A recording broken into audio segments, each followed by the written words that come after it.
Blog Talk Radio.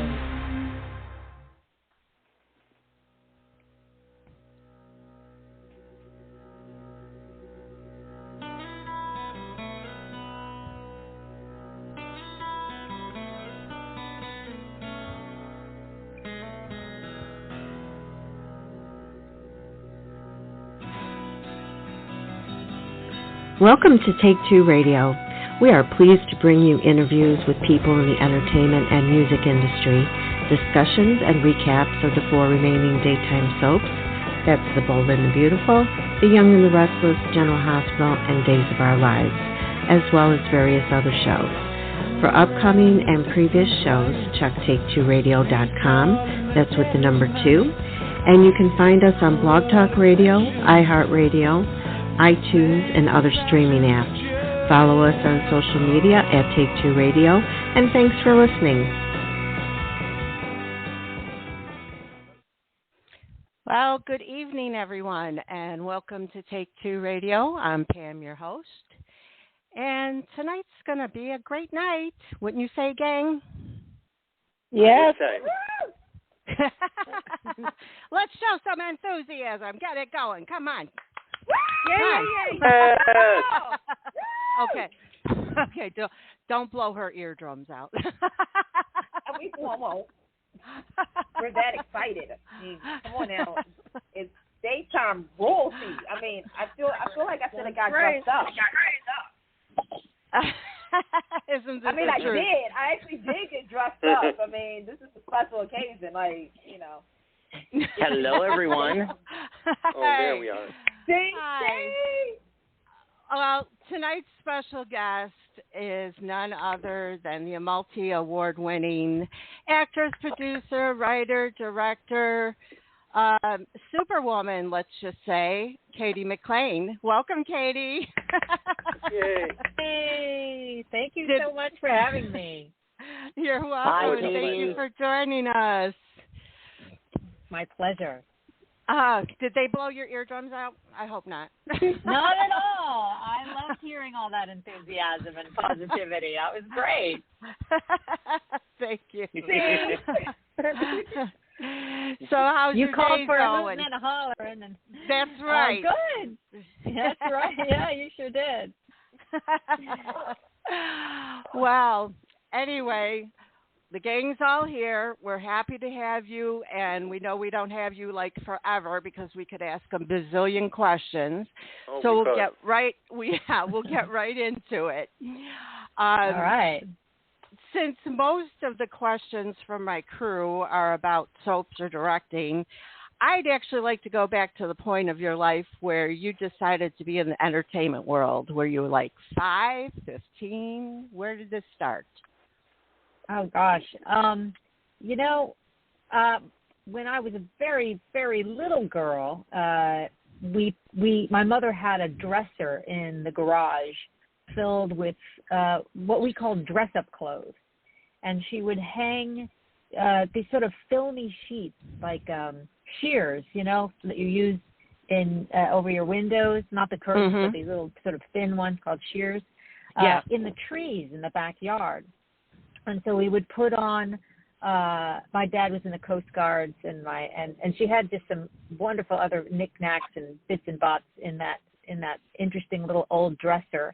And so we would put on these crazy outfits and run around in the shears and play, pretend. And I really think it all happened there. It was putting on these personalities that weren't us and playing, and that's really what it was, where the sort of the acting bug got in there, I think. Yeah, interesting, because I think probably a lot of children do that. I mean, I know that I used to be downstairs in the basement singing my heart out on my fake mic to Donny Osmond. So, but yes. I didn't follow through with that after high school, so it kind of, went in a different direction. Did you take acting classes in high school or drama club or anything, or college? That started when I was about 15, and I realized I was already a professional actor, but I realized I really didn't understand the craft of acting. And I didn't want to fall into what I could see in Los Angeles already was sort of like the cult of personality, where people were getting jobs because they were cute kids and they were funny or just naturally appealing young people. And I knew I didn't have that.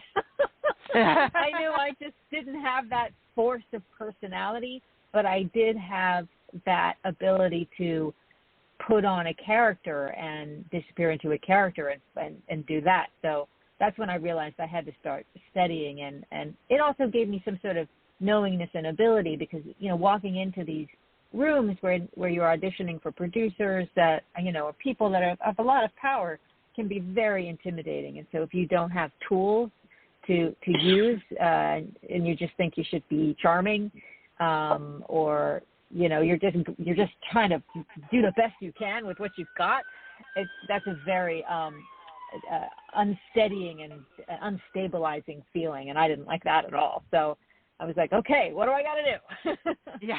So, yeah, I think a lot of people quit at that point, but you persevered, thank God. Yeah. Well, then she got that role on Coach. Well, on Cheers. You mean on Cheers? Yes, Cheers. Yes. Yes, playing Coach's niece. I know where you're going with that. Yes. Yeah, so it's really funny. I think I was 16 when that happened, and I started studying when I was 15. So that's really smart of you to point that out. There's a correlation there. So I had something I could really put out there in that audition that helped me to get that. Because previously I'd gotten a lot of really interesting roles, but I really kind of wavered, and I didn't feel quite as confident as I might have.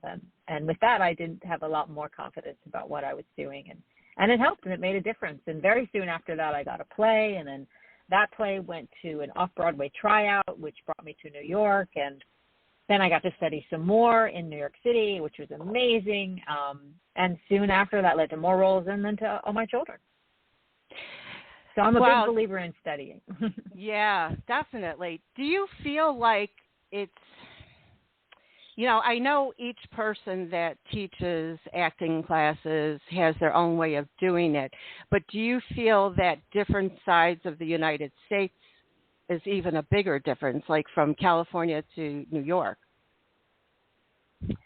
You know, it's interesting. I do think there's a difference between the coasts, but definitely there's a similarity as well in that there's been a method tradition that has crossed over. And then there's been an evolution, which actually, interestingly enough, has happened out here in LA, where they've gone back to even, you know, pre-Chekhov to discover, I know it sounds so highbrow here, but like, you know, some of the early intentions of that technique.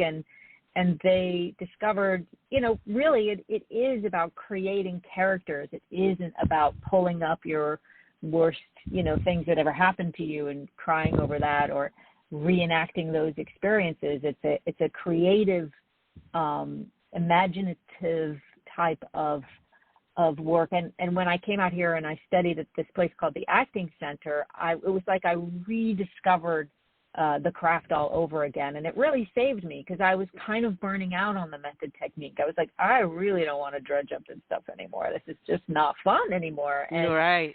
And they were, you know, and then they were like, oh no, like try this. And I was like, oh my God, this is great. This is fun again. Yay. Yeah. Yeah, so you definitely got to keep it fun. That's for sure. That's for sure. Yeah.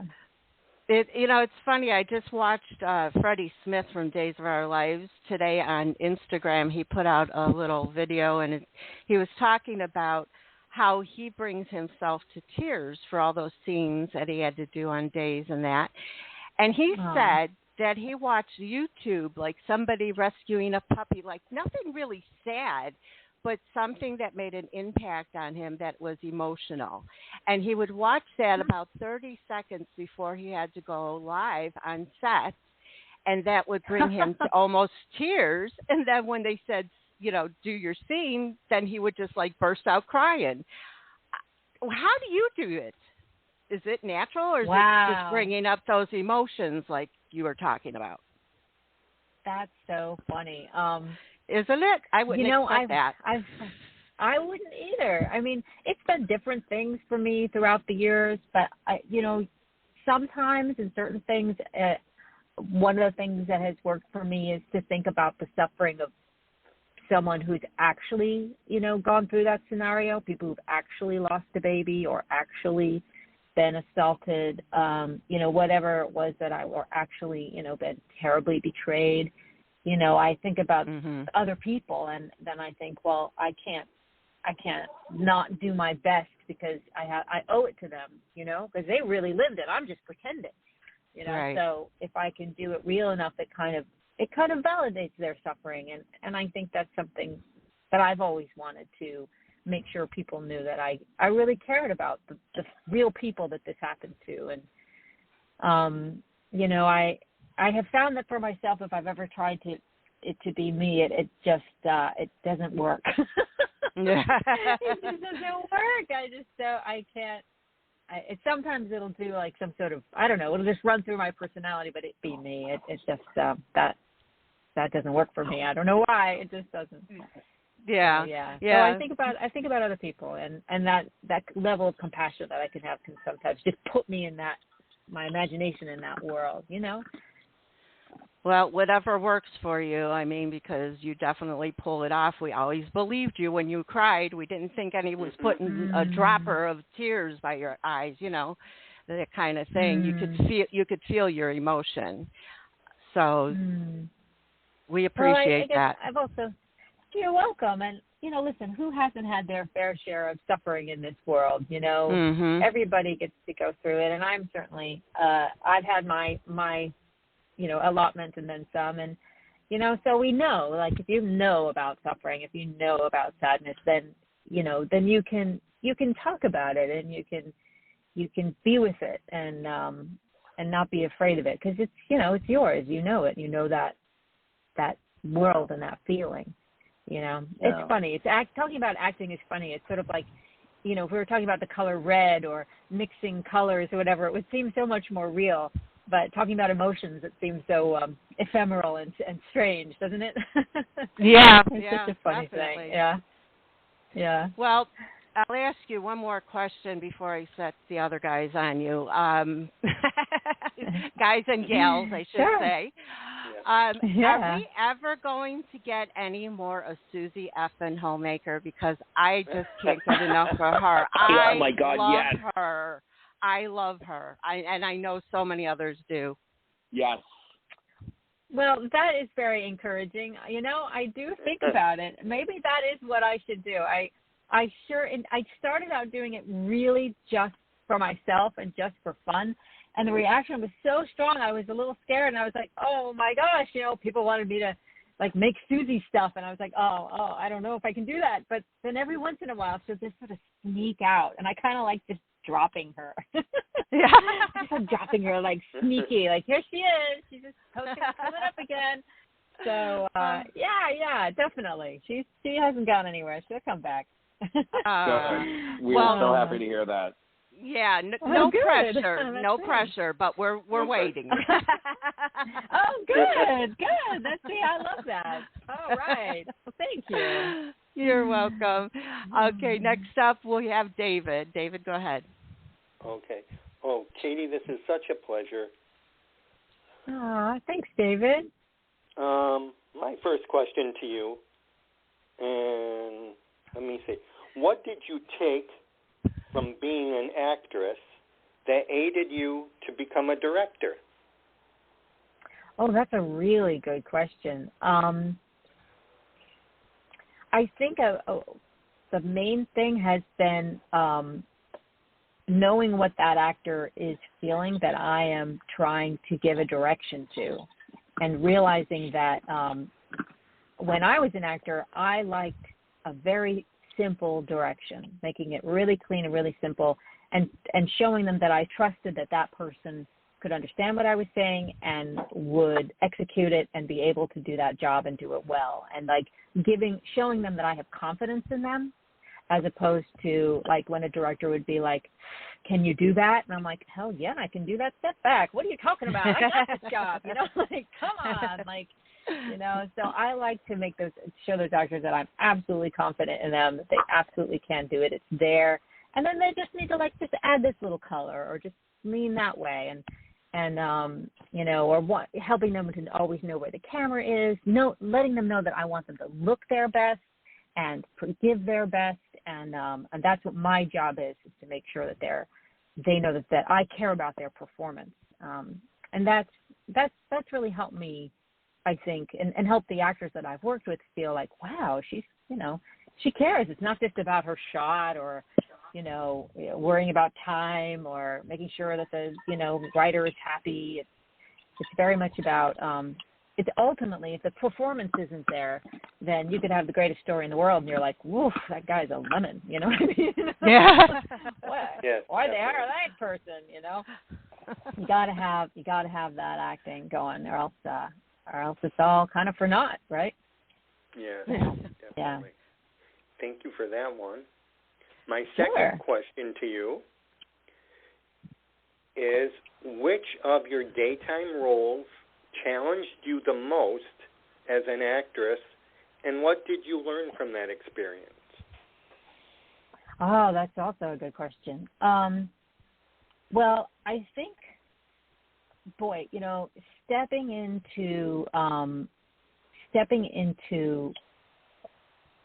other people's, you know, established characters. I've done it twice now. Both times they're very difficult, and both times I feel like I've had to sort of put my own mark on it, because if I tried to do exactly what someone else did in that role, you know, Roseanna on As the World Turns and Jennifer on Days were both, gosh, you know what? And so was Kelly. So was Dixie. Kelly on, and well, Dixie was actually. But you're right, though. You're right. They were all recast. Oh my so God! Funny. Yeah. Isn't that crazy? Yep. Yeah. I mean, but each one for a different reason. Totally. And I guess I just had So boy, I don't know how to answer that question, because they were. What I was going to say was like those two were particularly unique, but the trick in all of that is just don't watch the other person too much, you know, otherwise it just becomes intimidating. I mean, that's the challenge. That's the answer to your question. Is the challenge is taking over a role that somebody else has played, and like, how do you do that without becoming intimidated, especially if they were very good or extraordinarily beautiful, as some of those women were. And I was like, I'm a little different looking, so what do we do here? You know, so I just really try to do my personal best, and I've learned over the years that's asking the right question of myself, you know, and trying to give my personal best to the audience, and that seems to have been the way I've been able to overcome it. And you know, my expectations of myself are pretty high, you know, especially with the training that I've had, there's so much research that I have to do, so it's a lot of confronting what other people have done, and that's, you know, it's just hard. It's just, you just have to look and you have to see, okay, this is what this character is about. This is what the audience is expecting. You know, you have to deliver this while still finding, you know, my own way into it. Yeah. So it's hard. It's hard sometimes, but you know, when I guess I've always been lucky, though, that the people that I've gotten to work with have been great, and so that helps it helps it become more of a soft landing. If that makes sense. Well, thank you so much for answering my questions. I really appreciate it. Yeah, absolutely. Thanks, David. Next up, we have Carolyn. Hi, this is such a pleasure. You're a breath of fresh air. You sound wonderful. Thank you. Aww. You. Yeah. Lovely to be here. Let's talk about Burnt Feathers, Broken Wings, and how and why that documentary came about. Absolutely. Oh, thanks for asking about that. So there's an organization called Kids in the Spotlight, and they are a not-for-profit organization that helps foster youth tell their own stories through the medium of film. and they've been around for a few years now. Ty Burrell is a big proponent, kind of one of their main faces from Modern Family of the organization, as well as an incredible woman named Taiji Charity. And a friend of ours who is a showrunner here in Los Angeles, Robert Munich, and his wife, Ingrid Rogers, have been involved with the organization for many years, and they asked me, like, hey, do you want to come and make some films with us? So John, my husband, and I both made films for them. I think this Burnt Feathers is my third, I think, and it was their first documentary. And so the girls had asked if I would do it because they'd heard about the documentary Seeing is Believing and about female directors that I'd made, and so I was just blown away that they had requested me. And so I had to. Originally, I wasn't going to do it, and then I was like, oh no! If the girls know about me and they ask for me, then I have to do it. And right. And I'm so glad that I did, because these girls are incredible. You know, their honesty, because it's these foster girls who've been struggling with substance abuse issues, and you know, these kids in particular had been moved around so many times. Like the lack of stability is just shattering. They have to be placed in a home because in this special kinds of homes because they can't be moved anymore. They've been moved so much, 15, 16, 17 times, houses, you know, like their heads are spinning. So this place was really special. They worked really hard with the girls to make this documentary. And does anybody else hear like a rattling sound? Yeah, I'm hearing it That's too. Just me. No, okay. I heard it. Weird. Okay. Oh, it's like a ball there. in a metal box. All right. Well, maybe it'll go away.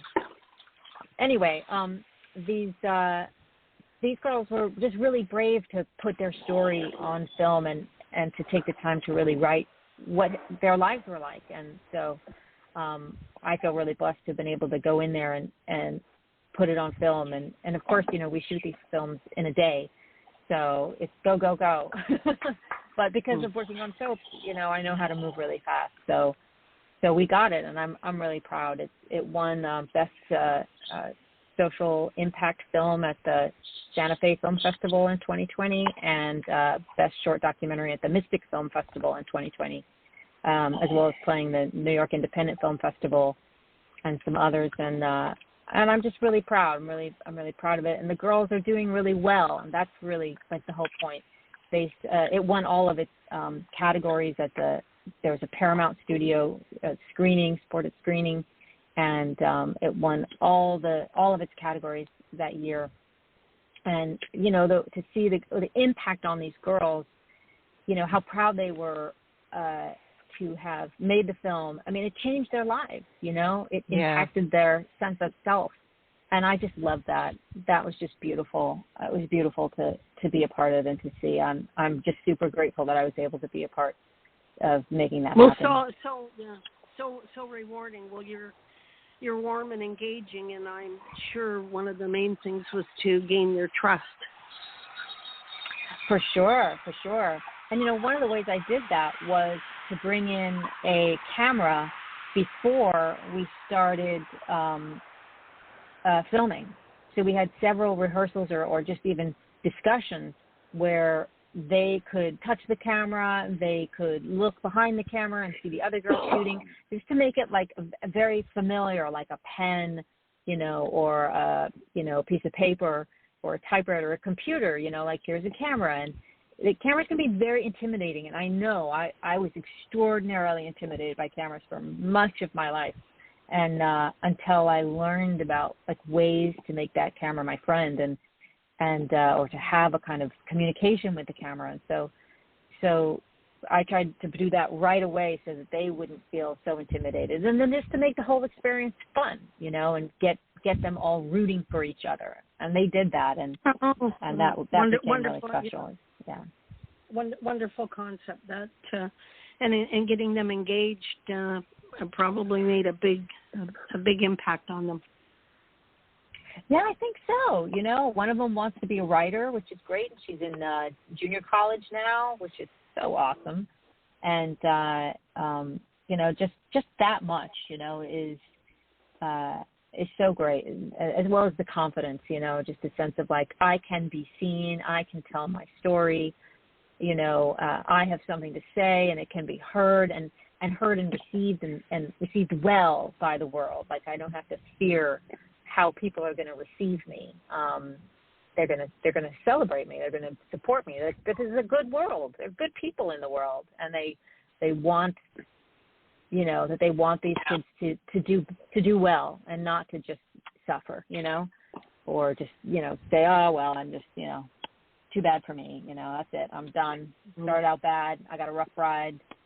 You know, no, it doesn't have to be like that, you know. Yeah, wonderful that you could inspire them for sure. My second question is, I'm sure it would be difficult to choose, but what is more rewarding for you, winning an Emmy for acting or winning an Emmy for directing? Oh, you know, I'll take either one. Yeah, we don't shy away from the hard questions. I don't know. Right, chocolate or vanilla? I like them both.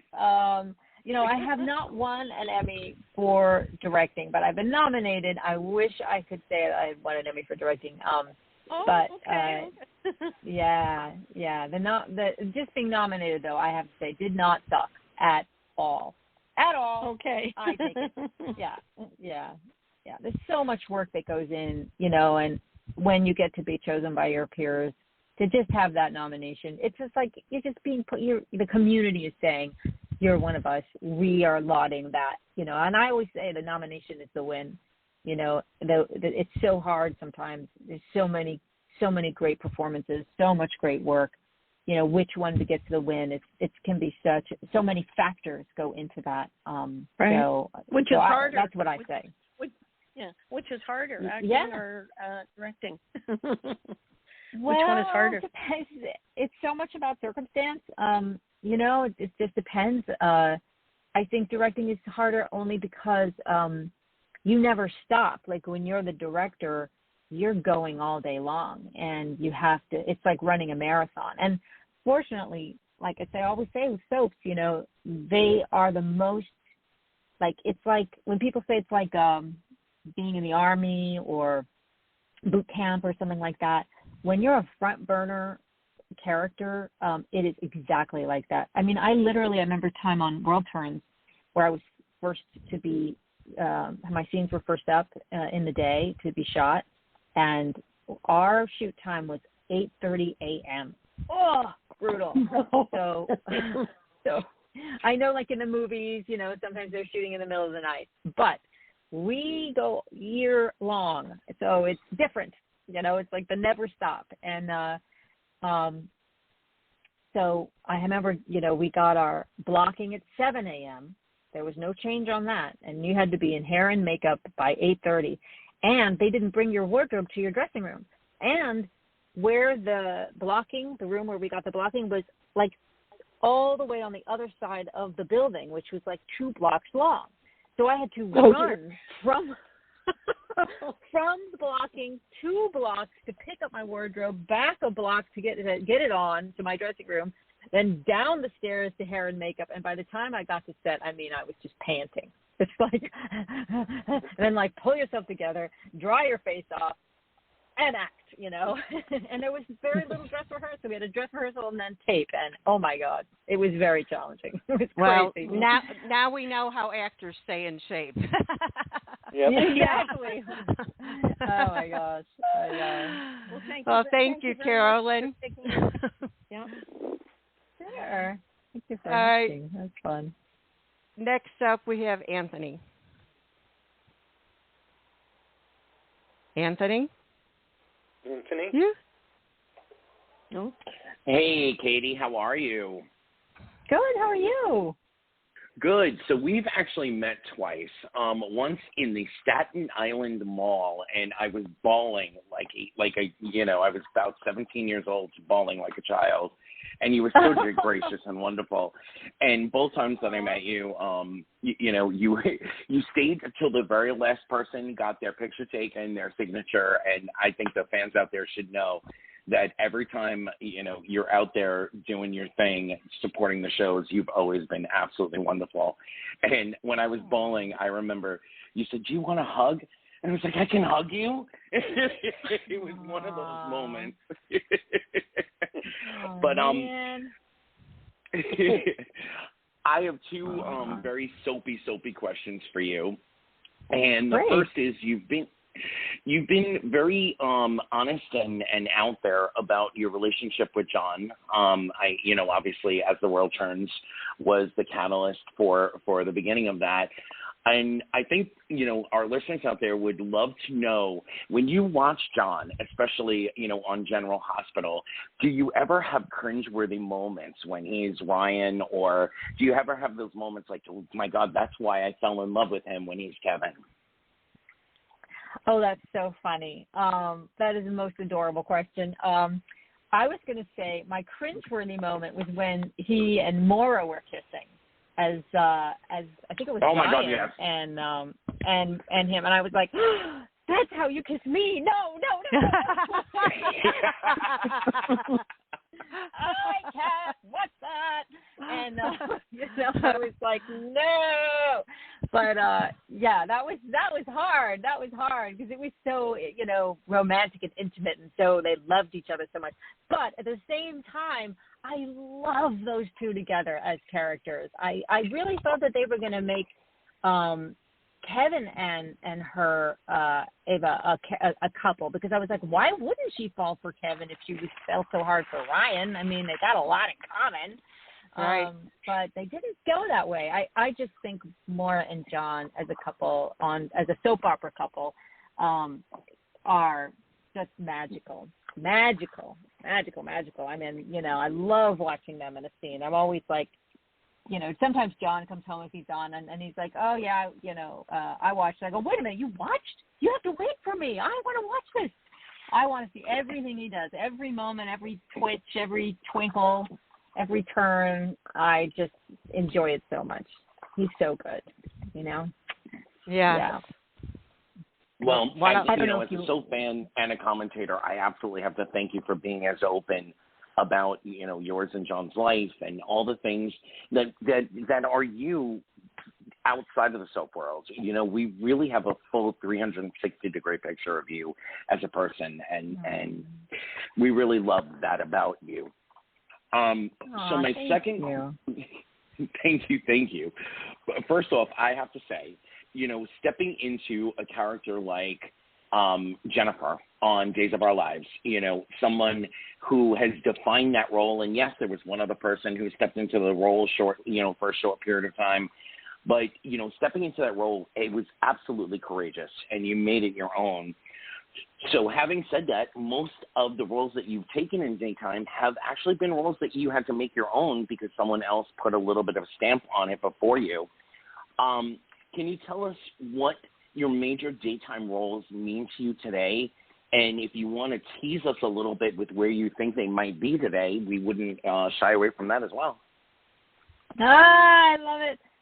Well, boy, what do they mean to me looking back? I mean, it's so funny. Somebody posted a YouTube clip of Tad and Dixie throughout the years.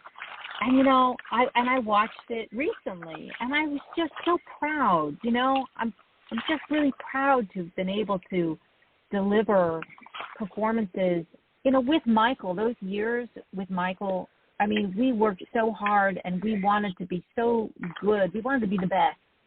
And we fought, and we struggled and pushed against each other, and then we brought it all to the camera in order for you guys to have that just kind of experience with us. And I'm so proud that I've been able to kind of duplicate that in other characters and in other scenarios. But I guess it's when people come back to me and they remember those things, and they make these videos and they say, hey, I loved all these scenes and I saved them and I remember them and they were a part of my life or they were a part of my growing up. And, you know, I always say when you're on a soap or even on a TV show, you don't get to feel the audience like you do when you're in the theater. So when I meet somebody or I see these sort of testimonials to what the show meant to people in their lives, I'm like, oh, that's our applause, you know? Like, that's, and you know, actors love applause, so it's so great. And so I feel really grateful, you know? I just feel proud and grateful that I was able to be there to communicate with the audience, to give some entertainment, to play some of these roles, and you know, there's always more to come, you know. But if this was it, if there was never any more, then I would say, wow, I had a great time and so many great roles, and my gosh, you know, and how gracious has Missy been? I mean, you know, I think people try. There are some people who are like, you know, they want the rivals, yeah. They want the rivalry, but it's just not there, you know? It's just not, it doesn't exist. Like, she's so kind, and I have been really blessed by that kindness, and you know, I'm just really grateful for that, because it's you know, it just shows again, you know, there's good people in the world. There's good people in the world cheering for each other, wishing each other well, and you know, and I'm glad to have that. But you know, I'm glad to be a part of that. It just makes me feel really good. Well, from a 17-year-old kid who got that hug in the Staten Island Mall, you made all of the roles your own, and there was very little line between Cady and Dixie at that point. You know, you hadn't gone to As the World Turns at that point. You know, you were Dixie, and you were battling those things on screen. But in my own home, you know, I was battling things that were close to it. And when you said, you know, do you want a hug? From that 17-year-old kid, thank you for being as open as you've been all these years. Oh, you're so welcome. You know, I do get it, you know. When things are tough, it's hard. But what I always like to say is, like, you know, like, look at how far you've come and look at what you've done now. And you have this great opportunity to turn around and give some other 17-year-old kid a hug, you know, because you made it, man. I hope so, yes. You made it. Yeah, you know. Definitely. So I'm sure you have, and I'm sure you will. It's a great feeling, you know. Yeah. Thank you, Anthony. Yeah, I have to say that, you know, we're so impressed, and we believe that you deserve every single Emmy you got as an actress and any awards that you got, you know, for your films and that. But we need to find some kind of award to give you as a person, Cady, because you are just... Yes. Just so wonderful. Aw.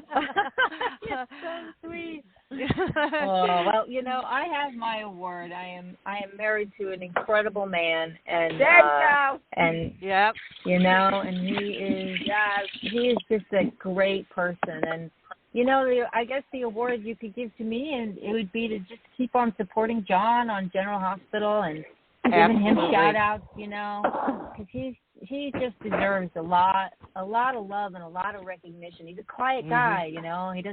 He's not one of those guys out there, you know, saying, look at me. He just, like, does the work and comes home. But, like, that would be a gift to me. That would be, you know. Well, girls, tell him to come to Take Two Radio, because we would absolutely love to highlight him, too. I will do the whole cheerleading. I will do the whole cheerleading thing. I support everybody. Everybody knows this about me. Oh, that'd be awesome. I will tell him. Then he would love that. That would be great. So there you go. We had John on years ago, but why not catch up again? So, you know, that would be a pleasure. Yeah. Great. Thank you, Anthony. So next up is Candace. Hi, Cady. How are you? Hey, Candace. I'm good. How are you? Good. This is probably going to be the first time that I'm actually a little nervous Yeah, mark that down because this is the first time I'm nervous. Because it's crazy because, you know, Anthony had a story about you. I met you, it was 2005, 2006 at the All My Children Luncheon. And it was my first time. It was my first time going. And I was just like, okay, this is really happening. This is happening. And you were sitting next to Jeff Franson. And Jeff was like saying, this tells you how good of a memory I have. And Jeff was like, don't be nervous. She's okay. She's okay to talk to. And I'm just like, I know. And you looked over at me and you said, are you okay? Did you just see Susan Lucci? And I said, I saw her, but I wanted to see you. Like you were like the person that I wanted to see. And just like Anthony, you were just so sweet and you were so kind to all your fans. And I just wanted to say thank you for that. So that was welcome. But real quick, congratulations on making Emmy history. Mm-hmm. I think I was one of the first 5 people that was like, wait a minute, did Cady make history just now? I was like, she's sure enough, I was like, ABC, CBS, NBC. I was like, yeah. I was all over that. I was like, right? I mean, that is an accomplishment. That was crazy that night. But so I have 2 questions because I know that, you know, there were so many more questions I could ask, but, you know, we understand. My first question is, what advice would you give to upcoming female directors? Oh, that's a good question. Well, I guess to go off of what you were saying about making history, I would say, you know, go for it. Like, break that glass ceiling, make history, take risks, you know, change the format of the storytelling structure, you know, create characters that have never existed, you know, say what you really want to say with a piece of material, with whatever it is that you want to make. And because now's the time, you know, now's the time. People want to hear what women really think. People want to hear women's stories. Like, our ears are open. I am dying for it. I'm like, come on, more. Because it's just so important and so validating, and it helps everyone. It helps men and women, you know, expand and grow and change our expectations of who and of our limitations. You know, we think, oh, I can only be this, or I can only go this far, I can only do that, or because I'm this age, I can only do so much. And I'm like, oh no, right? Oh no, we're in a new time now, and it's exciting. Exactly. You know? Yeah. So, you know, I was really proud about that history-making moment in particular. Just to circle back to that for a second, you know, somebody else had to tell me. I didn't realize it. I think it was like maybe Michael Fairman brought it up, and it was like, did I? What happened? And and you know, that fact has made me really, really proud because I was the first woman to do it. And that matters, and that means something to me, you know, like, why? There's a lot of great actresses out there doing a lot of great roles and on daytime, and I want them to risk more, and I want the writers to write them more so that they can, you know, really show what they can do. Like, I love that, and so if that helped motivate that, and I was the catalyst for that, that's so rewarding for me, you know. So that's my all-encompassing answer to that question. There you go. So my next question is sort of similar to what I just asked, but this is like my go-to question. This is my thinking question because I'm a teacher, so I make people think. If you could choose your life motto, what would it be and why? Ooh, my life motto. You know what? I actually have one, and it's just don't quit. There you go. Just don't quit. Good job. Yeah. There you go. Yeah, because there's always that moment where you're like, I've had enough. I don't want to do it. I can't finish it. You know, and then that little voice comes up and says, just don't quit. And and then I just drive through whatever pain that is, or work through it, and and it helps give me the courage, because you kind of have to have those mottos to hold on to. Now that's not the same as if you're in a bad relationship or it's an abusive situation. Well, then maybe, you've got to look at the options. But sometimes the option is maybe you can change this situation. And I've had that actually happen to me in this not so long ago. I addressed a problem, and I did it in a very gracious way. I didn't create a stink, but I addressed the problem, and I helped change the situation, and then people thanked me. Hey, thank you for the way you handled that, because sometimes not everybody wants to be a jerk, and sometimes folding up the tent and walking away isn't quitting. It's actually opening up a new door.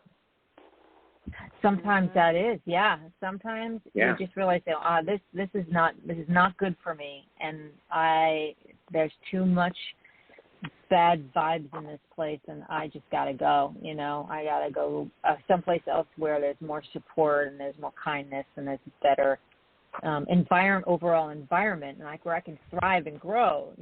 So that's not quitting on yourself. You know what I mean? You're choosing something very actively for yourself, a change, changing for yourself. So there is a slight bit of parsing out of that, but the saying itself is to help me kind of keep driving forward, and especially I think in the acting profession, I have never quit. Yeah. So Thank you for that. Thank you, Candace. Exactly.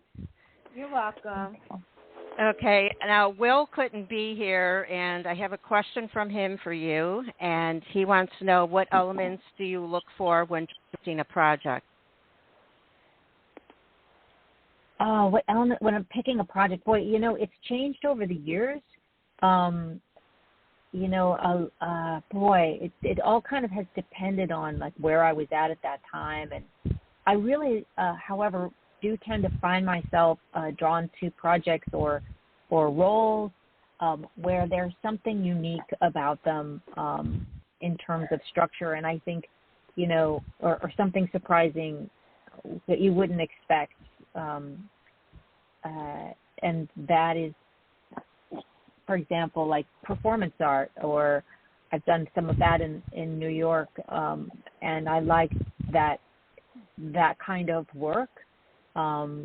Being on a stage where you're, doing a certain kind of material that is just interesting and unique. It just makes people think, and this is a structure that I'm not really, that's not the usual. And I guess that's it. I like to be a part of things that make people think, or that have some sort of social betterment aspect to them. That's always appealing to me. I always really liked that part of Agnes Nixon's work. Eventually, she would always weave in a storyline that had a social issue kind of quality to it, or raising social awareness, or challenging, some certain kind of social dilemma or prejudice. And I always admire how, when daytime does that and does it well, how it can be a really well-crafted story. And I do like to be a part of those kinds of stories. Well, one that I can think of off the top of my head is the short film that you did called Butterflies. I watched that, and oh my God, was that impactful. Yes. I mean, I felt for that girl in so many ways. So many emotions went through me, but I absolutely love the happy ending. I mean, she came out stronger and believed in herself, and I love that she shared with her mother what was going on at school, because so many of these kids don't do that these days, or even before. Yeah.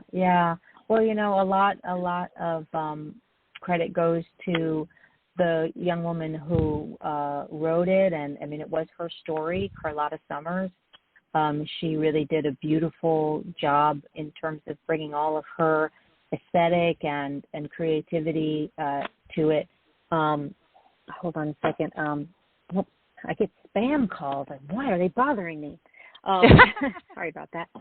Oh, okay. Spam.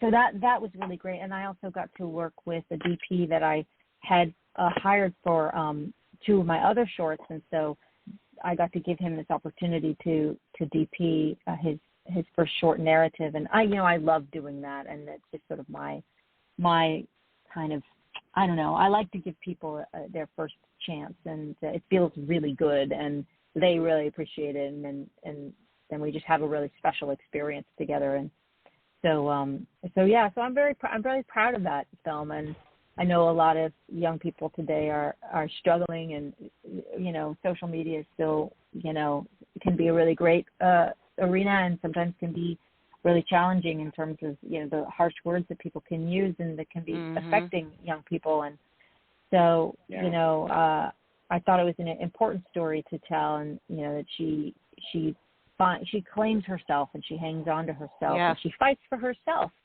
And even if she is different, she doesn't try to become what she thinks other people, want her to be. She doesn't succumb, to it. And I thought that was an important story to tell. So I'm really glad I got to direct it. Absolutely. And I think that is a film, which is only, 14 minutes long, I think it is, that should be seen in all schools. I mean, that would probably help so many kids either, change themselves on how they look at what's happening in their life, or go to a parent, or go to a counselor, or go to a teacher, somebody, and tell them what's going on and get some help. I really think that it would make a difference. That's so lovely. I think she has a website where she is working with some educators to get the film more out there. So I hope so. If you want to, that definitely was her intention. For sure. Oh wow. Hey okay. Pam, do we have time for one more question? Cady? Yeah, absolutely. Okay. Because I have something else I want to touch on real quick, and then I'll let Anthony ask his question. You and your husband, of course, have both worked separately on different projects, indie films and such.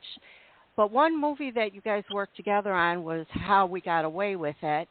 And I was wondering, because I've heard over the years, and not specifically in the entertainment business, but that you shouldn't work with your significant other, because there could be issues. So what advice would you give other couples out there that are contemplating working together, but they're uncertain? Well, I think the way that John and I work is there's always someone who is the lead. It's like How We Got Away with It was John's project, and then I am sort of the supporting voice there, right? His is the lead vision, and I come in to help basically. I take a helping perspective, or John, when I'm been directing and he comes in to help, he is absolutely like, that's his job. His job is helping, and I give him places to help, and he does that job. So I think that is it. Like, someone is the point person, and the other person is sort of the support, and then you kind of go back and forth that way, and it does work. It really does. It's important though to when whoever's in the lead, they have to recognize and value the help that they're getting. That's really important. Wow, thank you. Really give those, flowers, if you will, to the person, right, your partner who's helping you, and then the flip side too, when you're the one that's helping, don't step on their toes. Don't try to take over the project or tell the other person that the way they want to do it isn't the right way, be really supportive and let that other person have that stretch of their vision. That's their time to do things the way they want to do them, and so being supportive is kind of its own. That's excellent advice, because there are people out there that are both extremely talented, such as you and John, and somebody may not know how to step back. Not necessarily that they don't want to, but they may not know how to because they're so headstrong in life. You know what I mean? So that's excellent advice. Yeah, thank you. Yeah. All right, Anthony, take it away, and then we got to let Cady go. All right. So, I mean, it is no secret that the pandemic brought about a lot of silver linings, so to speak, and there were a lot of reunions that went out there that were very, very welcomed. I know Candace would absolutely die if there was an As the World, Turns reunion. But we're looking at a Pine Valley reboot in primetime. So first, it's a two-pronged question. First, if there is a space for Dixie in that reboot anywhere, are you up for the challenge? And what do you say to, the fans out there that are looking at these possible and potential reboots, especially looking at what just happened with Peacock and Beyond Salem? Oh, well, I think I'm all for rebooting soap operas. Whatever keeps the medium out there and recognized, and the history of these shows, I think it serves a real value simply from the point of view of the history and the long-standing relationship that the show and the characters have with the audience, because it's really all about you guys. It's all about the audience and the people who know these characters sometimes better than new writers or new actors that come on, So I think these reboots are, whoever's writing them, and I've heard of different people, that they're all really showing respect to that history. But they're also, I think they're trying to recreate or create something new, or a kind of a new arc or a new journey. And I hope the audience supports that, because sometimes things have to have their,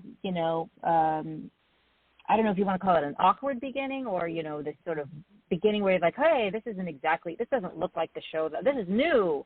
And, that weird new factor can make the audience go, that's not what I want. I don't want new. I want my show with my people who I know. I want them. Give that to me. And, and I get it, man. I get it. I wish that could be. I wish that could be the case. I wish tons of the wonderful shows, that soap operas that used to be, that are no more, could be rebooted and brought back. I mean, boy, wouldn't that be great? Yeah, definitely. There's so many great shows. So I just say yes. Let's do it. Let's bring it. Let's get it going, because the longer they can run, the more opportunity that they will be able to have to bring in, long known and well known characters and beloved characters, and weave them in, and it just gives them just so much more opportunity for that to happen. But they got to have the support from the audience. If that isn't there, then they they won't survive. They won't survive. But from what I've heard, I've heard that Beyond Salem is very successful. So I think that's great. So I'm sure there will be more. I'm sure there will be more to come. Well, we're definitely looking forward to it. And Cady, we can't thank you enough, honestly, for joining us tonight. Yes. This has been a dream come true for myself as well. I've reached out more than once to get you on the show, and I was overwhelmed when I saw a yes. Oh gosh. Thank you for persevering. I so appreciate it. And it's been so fun to talk to you guys. You've been wonderful and so warm and welcoming and kind, and your questions have all been great. And I'm just so glad that I was able to have this afternoon to sort of be like, this is perfect. So I could finally get to sit down and talk with you all. It's been a real pleasure. Yeah, thank you. I know the other no's were not because you didn't want to. It's just because you were busy, and we respect that. So thank you. And tell John. Thank you for understanding. To come back. That. Absolutely. And tell John we'd love to have him back sometime. And, of course, you're always welcome back. Thank you so much. All You're right, welcome. Well, I will make sure John gets the message, and yes, have a beautiful rest of your day. Thank you. You too. Thank you. Too. Okay. Take care. Bye. Bye. And I seriously was telling the truth there when I said that was a dream come true for me. Yeah. Oh my gosh! I mean, it was. You should have seen my face when I met her at the As the World Turns fan luncheon. Oh yeah, I was there too, David. You probably saw me. I mean, seriously, like that's all I could say. Yeah. Yeah. Yeah, that's a class act, and I guess it's full circle for all of us because 3 out of the 4 of us on this, 5 of us on this call right now had moments, and I'm not joking when I tell you I was a 17-year-old kid with tears streaming down my face, and and she asked me, do you want a hug? And I was like, you'll hug me? You'll hug me? It's crazy because and I do say this, like, she's a part of daytime royalty. Like, in all honesty, she really, truly is. And if you look at the work that she has done for this genre, from All My Children, if you didn't know her from All My Children, you knew from Answer First, you didn't know from Answer First, take a look at what she did on Days of Our Lives, because she did her thing, and the fact that she was rewarded 3 Emmys. So let's think about this. 3 different roles. Yep. 3 different soap operas, 3 networks, different Emmys. 3 Emmys. She literally made history. I mean, and like she said, a nomination is an automatic win, and that's how I feel about it. Yeah, definitely. For sure. One day I'll be nominated for an Emmy too. So I just gotta look at that. I gotta look at it. I'm just gonna, do my thing, which I have to jet off to. But I just want to say that I love you guys, and you guys are awesome, and you guys rock, and we'll see you next week. Encore presentation. Yeah. We'll see you next week, honey. We love you right back. Love you that. too. Yeah, now I gotta go ahead and play, pretend to be a producer. I'm joking.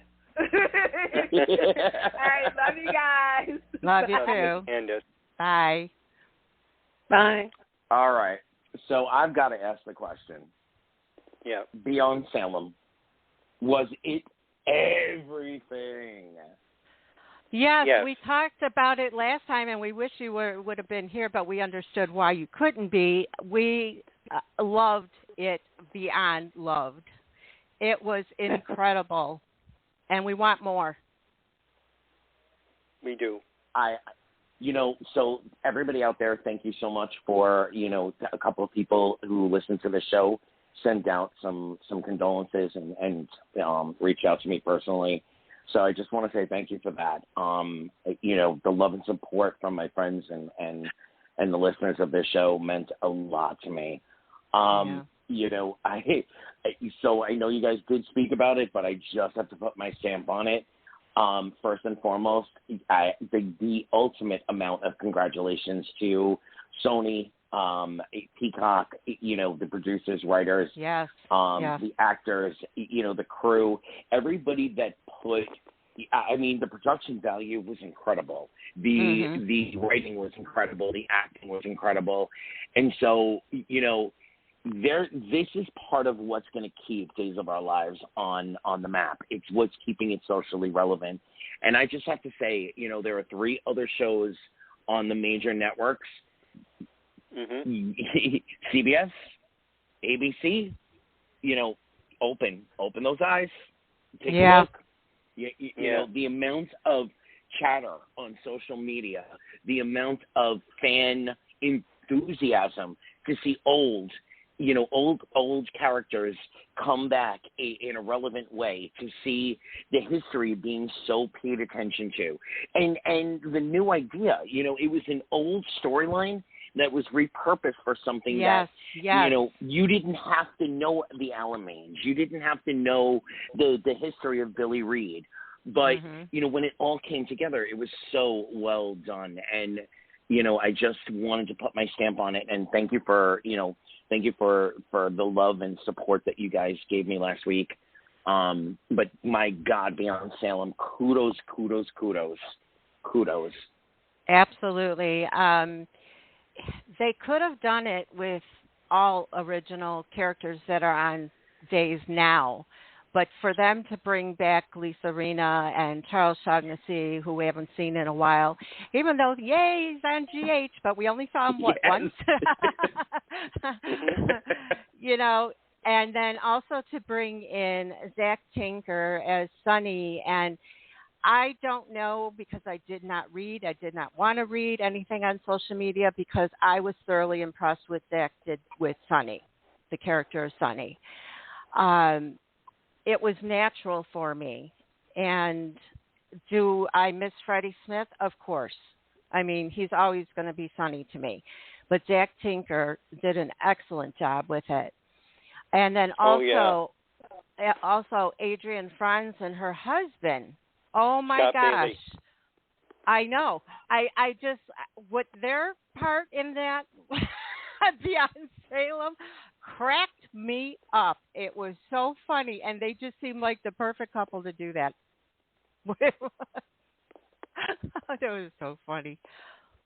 What do you think, Anthony? Did you love that part? Anthony? Yeah. Anthony, did you drop? I see his phone. Anthony. Okay. Are you? I don't know what's. Can you hear me? Yes, now I can. Okay. Well, first off, yes. I mean, Adrienne Franz, you know, she can pull the drama. There's no question in that without a doubt. But she can also pull the hysterical. Mm-hmm. You know, she can poke it at the persona of who she is by soap fans. And, you know, that was just amazing. I agree with you on the Zach Tinker thing. I absolutely love that they incorporated Eileen Davidson. You know, it might be confusing to some viewers who are so used to Stacey Heideck at this point. Mm-hmm. But, you know, the nod to those of us that remember Kristen, remember Sister Mary Mora, remember Susan Banks, you know, when played by Eileen Davidson. That was awesome. And I'm sorry, but, you know, for me, yet again, the scene stealer was one Greg Reichardt. Greg Reichardt, absolutely. Hands down. He just came in and said, you know what, I am going to have as much fun with this 7 minutes, 8 minutes, 9 minutes, whatever it ended up being. I'm going to have as much fun with this, you know, and honestly, you know, you walked away like, oh my God, that boy has such fun with the talent that he has. He does. Yep.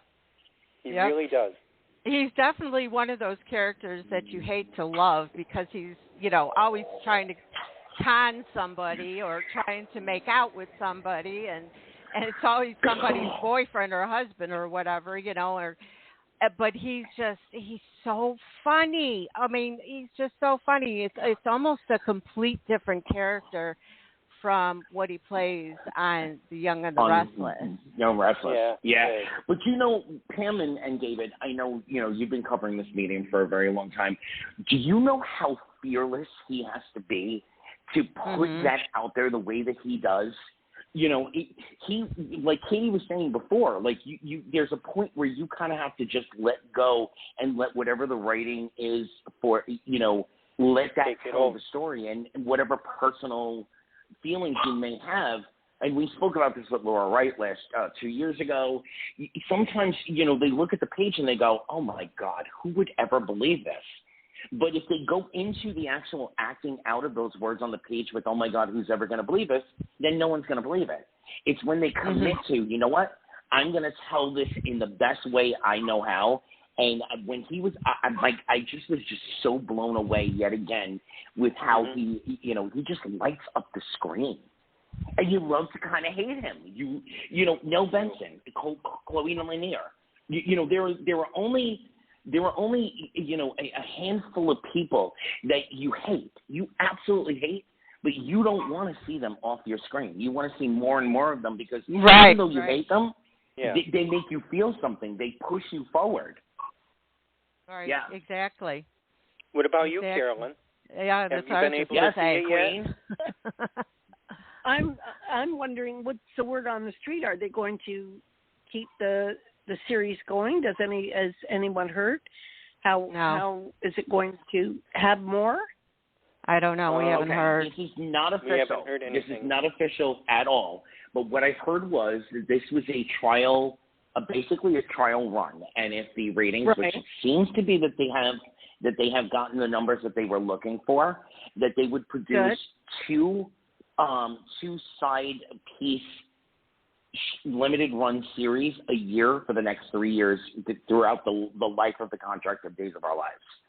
So I have a feeling that they're teeing up for the next one, in which, I am so thrilled with the whole Gianni movie thing and the fact that they are revisiting what is probably their most controversial storyline ever this fall, the possession of Marlena.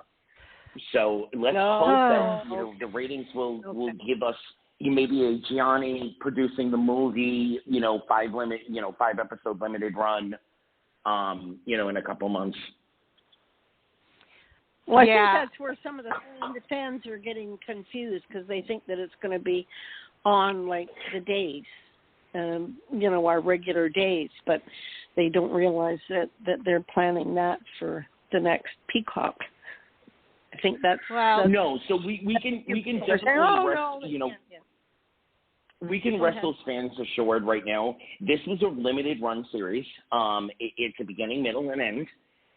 But with the ratings that we've shown so far, there is a very strong possibility that they'll produce another few in the next 2 years. Yeah, and I think that Marlena thing. I think that Marlena thing is going to be on regular days. I don't think it's going to be a limited series. Really? No, but what I'm Johnny, saying is he going to put that in his movie? He's going to do. It looks like he's going to do Sammy's life story. So maybe that's where it's going to tie in.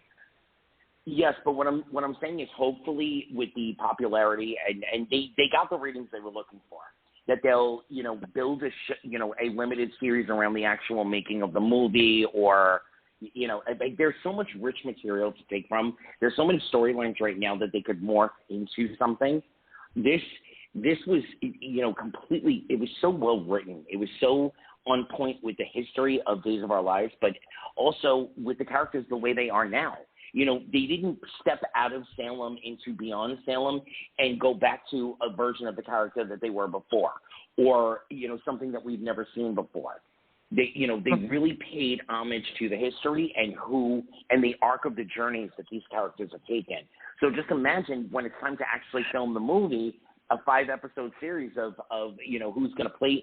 And think about it, the person playing Marlena and the person, and Marlena, Deidre Hall coming in. Oh, no, I would never have said it that way. There's just such rich possibility. Allison Sweeney playing Sammy, but then playing Allison Sweeney as well. No, Sammy wouldn't have said it that way. Sammy wouldn't have slapped Carrie that way. You got to go for it. You got to make her cheek red. You got to slap her so she feels it tomorrow. Right, exactly. Well, we look forward to whatever they can come up with. I mean, it's not the first time they did a limited series, so I can see it continuing. And this one, the difference was between the other limited series is this one was on Peacock. So and I love Peacock. I watch it all the time, so I would definitely love to see another one on there. No. Yeah, Anthony, well, I have a question for you. So, Carolyn, our Days Queen, what do you remember from the Possession storyline? And what are you hoping to see this time around?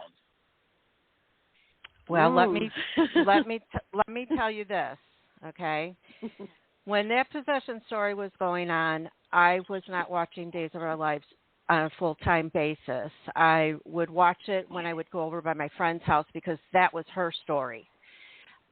Mine at the time were ABC, but if she was watching it, I would watch it with her. But when it came to the Possession story, I'm going to be honest, I couldn't watch it. The first time I saw it and her eyes and her raised above the bed and whatever, I had to leave because there's only one movie in this world that scared me to death for my whole life. I know what you're going to say.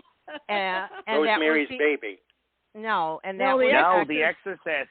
The Exorcist. With Linda Blair. Exactly. Yes. Exactly. And so it was too much like that, and I was scared of having nightmares because to this day, I cannot sleep with either a light on or with the TV on. And I'm not even kidding you.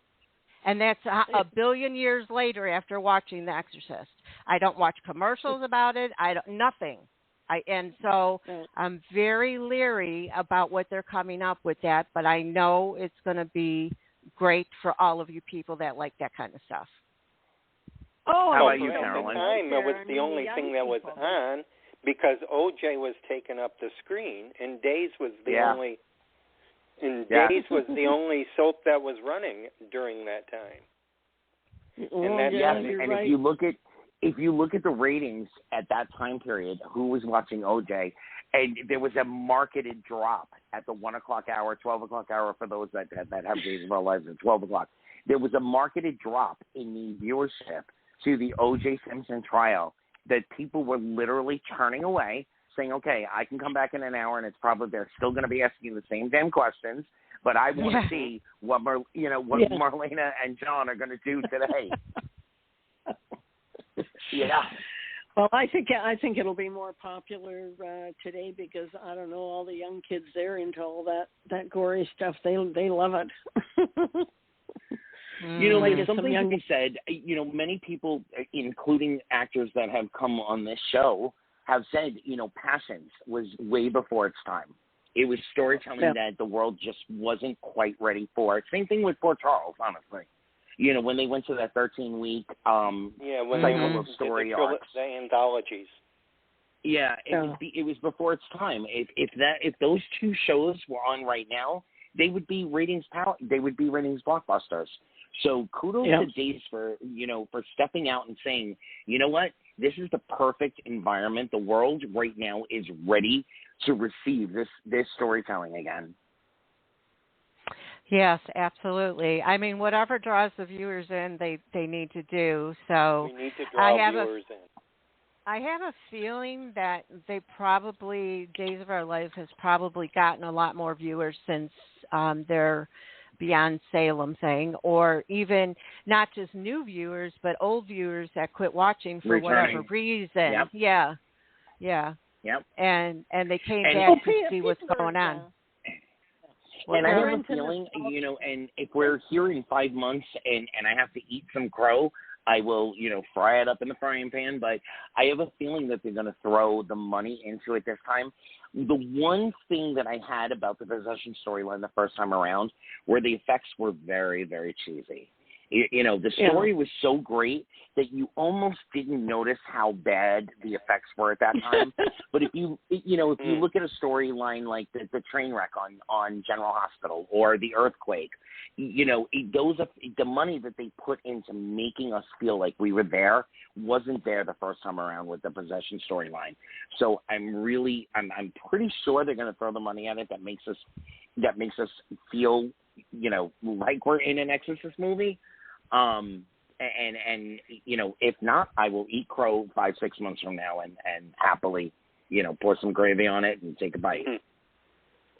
Well, it's reminiscent of The Walking Dead. I mean, everybody, all these young people I know, I said, "Oh, you watch that?" And, "Oh, we love it. We love it." I said, "Oh, no, I can't. Not for me. My son, my youngest son watches it and absolutely loves it. He comes in here every week to tell me what's going on, even though I don't watch that kind of stuff. The closest I got to zombies was watching, the name slips. The one with Carolyn Hennessy and John J. York. Oh, yes. It was a comedy. Jillian Clare, John J. York, Eric Martell. Brian Beacock is the one that wrote it and everything. Oh, what is it called?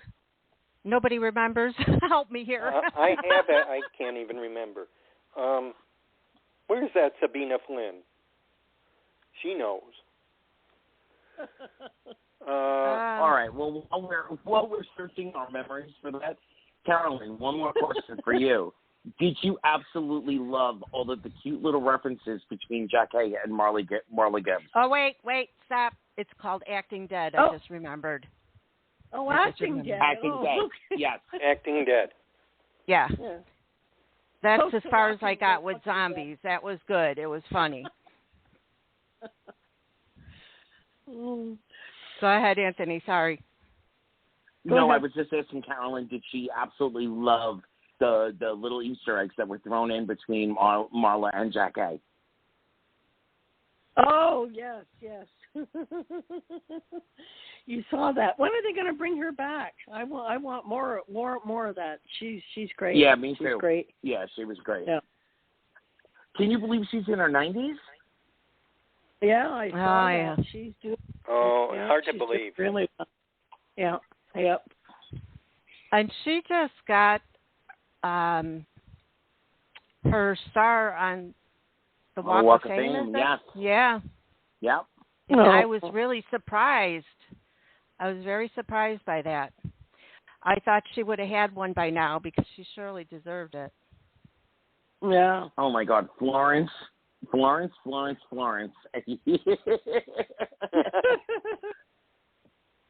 Well, we're moving on up. Priceless. Yes. And she actually moved on up. Yeah. That was good, David. Well, Carolyn, what are you? What do you on the edge of your seat with the actualities in Salem right now? Oh, that's a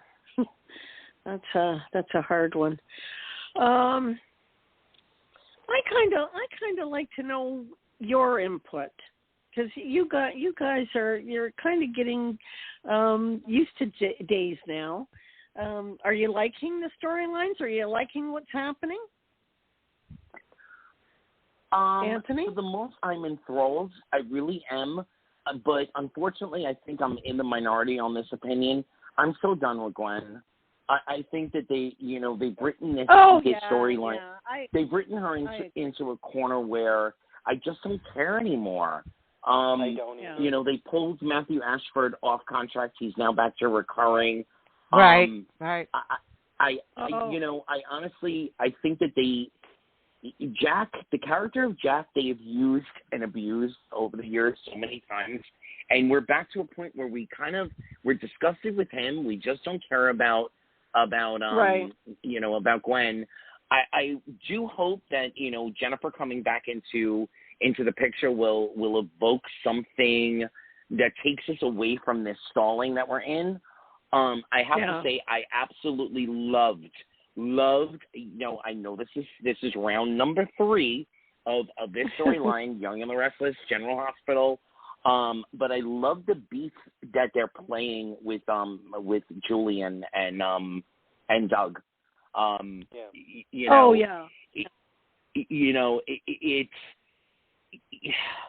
The Dina storyline was incredible. There's very little. The fact that they kind of left it hanging in the middle and left us hanging for so long stalled out the emotions that we felt of it, whereas General Hospital played it beat after beat after beat.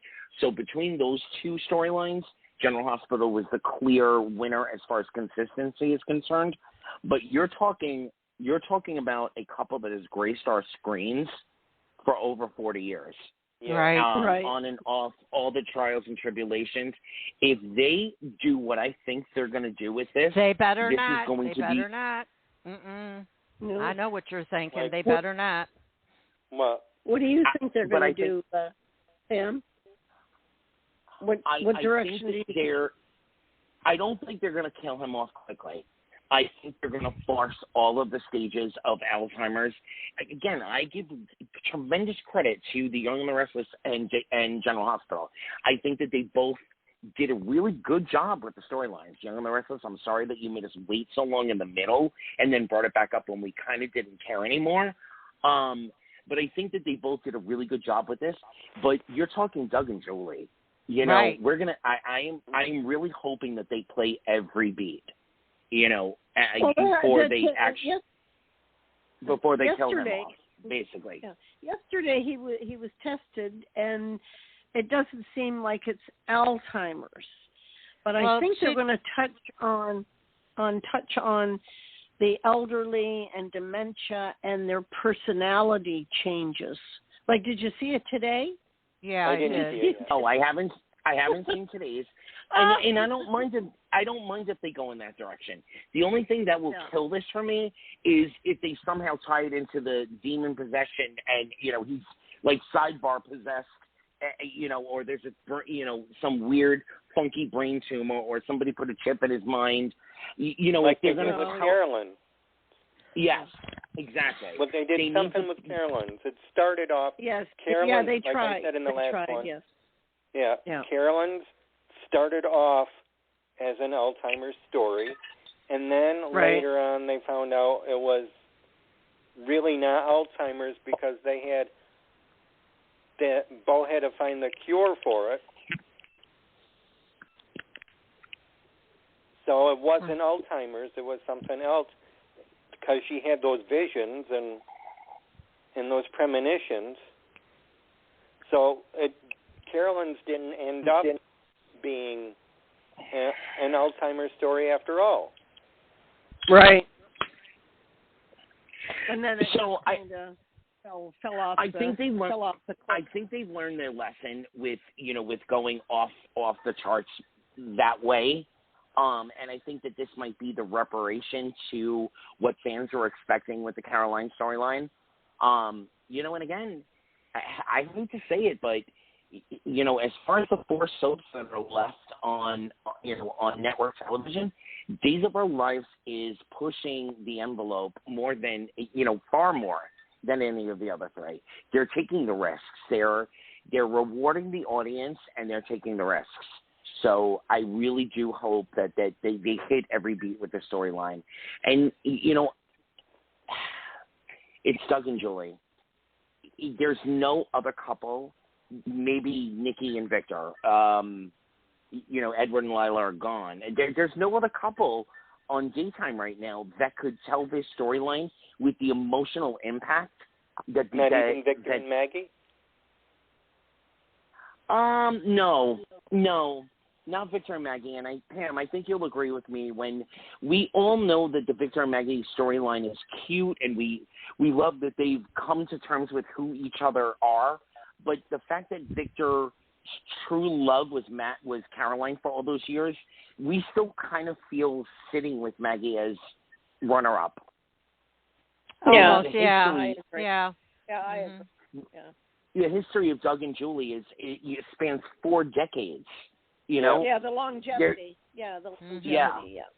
And what makes a difference, too, is that we all know that they're married in real life. So, I think that pulls at our heartstrings, too. Right. Absolutely. So, that's what I'm looking at Days right now. What about you, Pam and David? Go ahead, David. No, you go ahead. All right. Well, like you, Anthony, I'm not thoroughly invested in Gwen and Xander. I don't feel anything right now for them, but I'm hoping that they use more of the vets. I'd like Jack in something different than that. Revive his character again and give him some meat, because he is a veteran of that show. Melissa Reeves is only supposed to be back for Christmas, but I don't know what else. But I think we need Jennifer back more on a full-time scale, so whoever wants to take that over and give it their own. But we do need her because she's a core player, and I just want to see a lot more interaction between the newer characters and the veterans. And that would How about you, Pam? satisfy Anything sticking out for you that we haven't mentioned yet?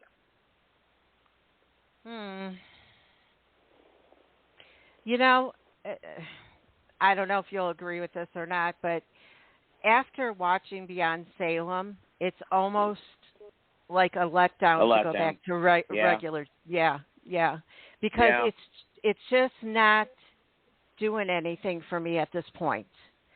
I don't know if I can pick one storyline that I want to see more of, because right now, Billy Flynn and Marcy, just got back together for the 42,000th time, more or less, because she's coming back to Salem. We haven't seen Victor and Maggie in forever, and kids, they're all like trying to figure out who they're in love with, and I do like Jackie, Harry, and James. I do enjoy them together. There's just something about Jackie that even when she's being serious, she kind of cracks me up. And you guys didn't see it today, so I'm not going to give a spoiler. But today's scene between Jackie, Paulina, I should say, and Marlena was good. I don't know. What else is going on? Ben and Sierra, they're still honeymooning it, whether they're in Salem or not. They need a storyline. They're still in New Orleans. Right. Yeah. Well, we have Rafe and Ava and Nicole.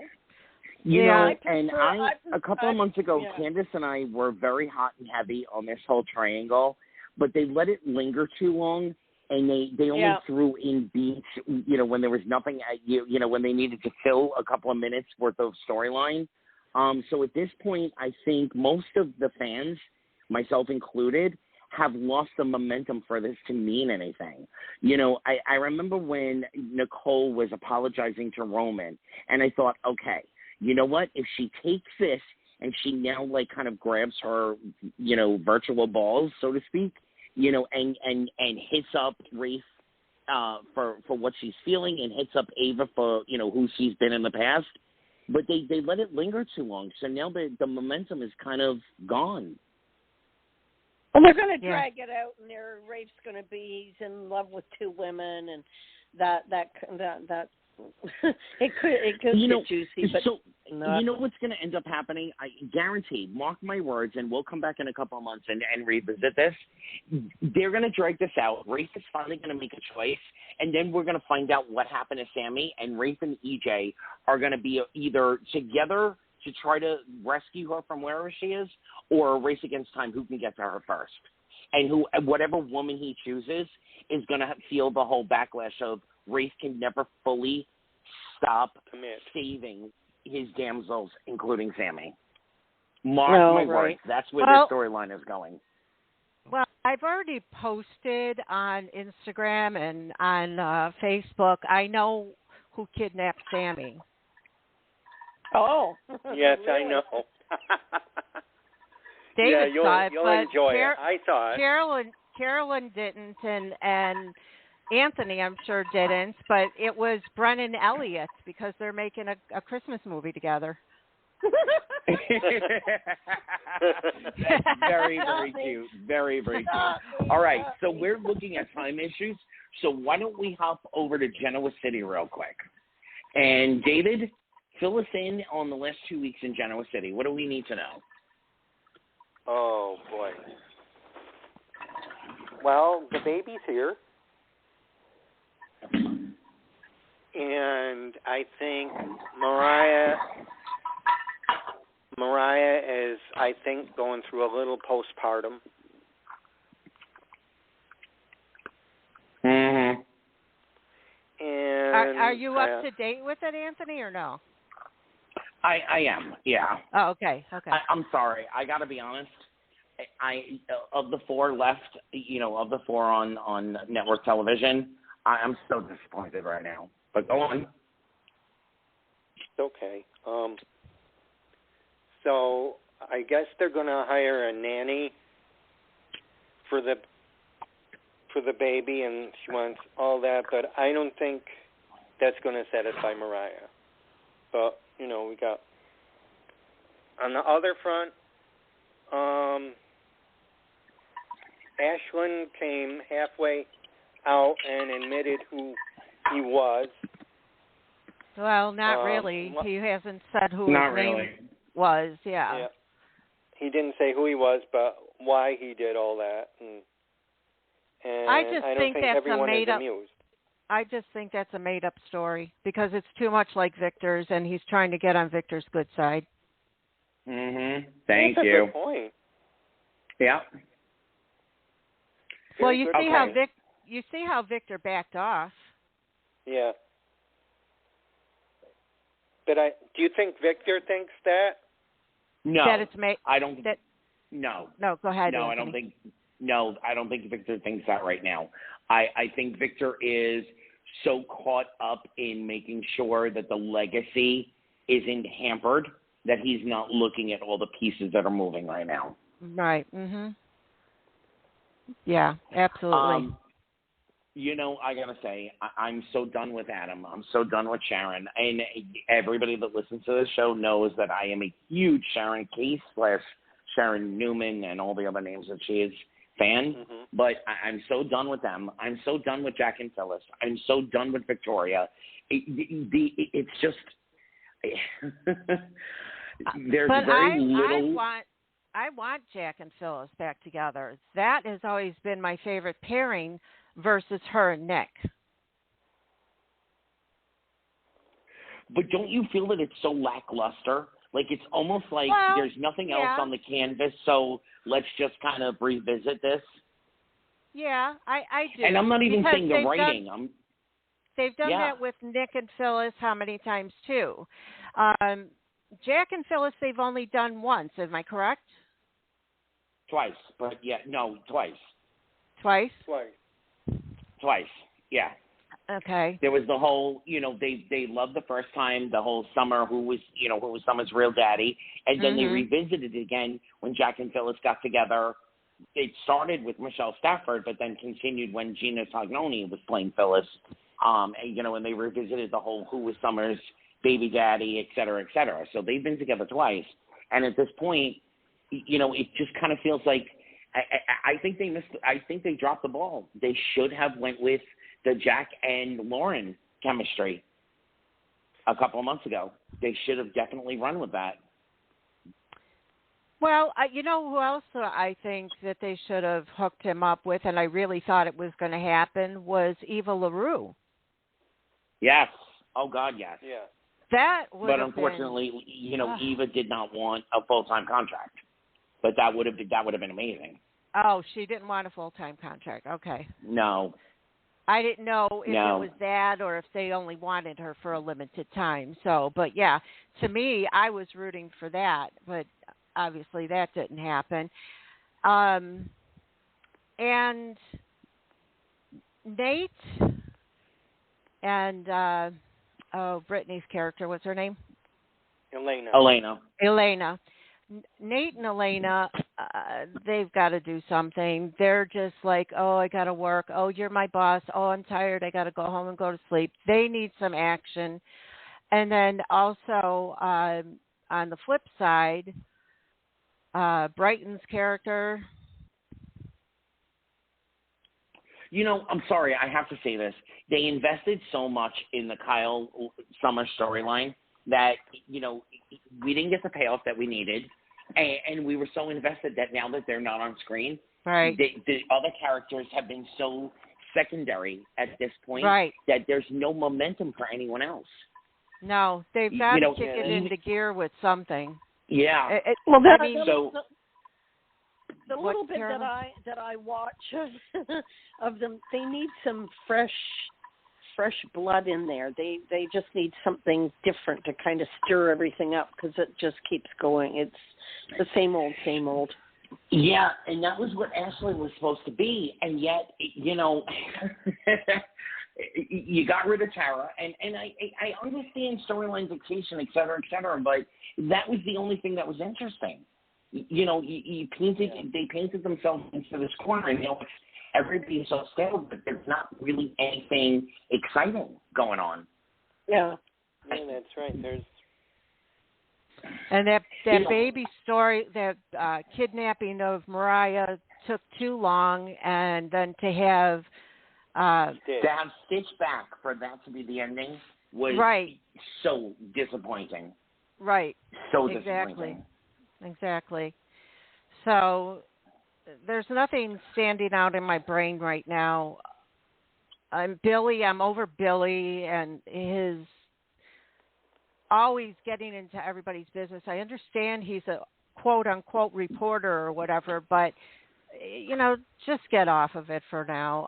I guess I'm looking forward to, even though you said you're tired of Victoria, I'm still looking forward to what this big secret is with Ashlyn and what's going to come out. And there's an actor that just joined, and I don't have his name in front of me right now, that's supposed Jameson to know. Jones? What? Jameson Jones, I think it was. I think so. That knows Ashlyn's background and who he really is. So I'm looking forward to finding that out. But it probably won't happen until, towards the wedding or at the wedding or whatever. Yeah. So, and speaking of weddings, can we get into General Hospital? Oh my God, yes. I cannot wait for this storyline to be over, because now General Hospital is usually pretty good with making things move quickly and finding endings to storylines. But with this Sonny being Mike thing, how long has it been going on? A year? Almost 8 months. Okay. Yeah, 8 months. Well, it seems like 5 years. And as I said in the last show, I don't, hold anything against Maurice, because I think that him playing Mike in such a different character, he's been outstanding. And I know that I appreciate he wanted to do different things as well. But it's been forever. And today's episode, okay, did you see today's episode? Yes, I did. Yeah. Okay. Today's episode with Max Gale, I wanted to cry, and I wrote this on Twitter because it was so great seeing him again, and he was the perfect person to get Sonny to realize who he is. Yeah. Yeah. Okay, so Pam, I take the opposite opinion of you. I have absolutely loved this storyline. I do think that, the false starts of, it's about to be found out. It's about to be found out. It's about to be found out. And not just soap opera history, I know they have to do this. This is what's been done for, 50 years now on soap operas. I get that. So I'm willing to go with, but, the oh my God, the payoff has been the scenes with Jax, Nina, and Mike. It's been so good, so damn good. And I can only imagine when, I didn't want it to play out this way, quite honestly. I wanted Mike to be dragged back to Port Charles and not know that he's Sonny, and not remember that he's Sonny, and have to be taught all of the history of Sonny Corinthos as he slowly gets his memories back. That would have been a much better story to play. However, having said that, thank God Nina did not perish in the fire. The umbrella of what this storyline could be and should be is everything. Everything. The last 3 weeks worth of emotion. It's not that I hated it. I just think it went on too long.